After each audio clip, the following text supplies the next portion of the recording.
Hi guys, so for today's video, tumiog dagat. So nothing special, just ordinary day nga ganahan ra mi mo adto og dagat. So pakiton sa tamo gamay sa among view, charan. So here na mi kaming balon nga mga pagkaon at the same time na mi sugbaunon nga isda.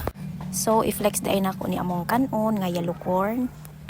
Then napod mi kapayas, anya napod ay mi kwan lato o ganing kamuting kahoy, balanghoy. So, mauna ni siya ang naluto nga isda, sinugba o baboy. Siyempre, naisili. Napo siya kay surprise, charan. Wala siya nag-iisang lambay. So, daramo ni among preparation.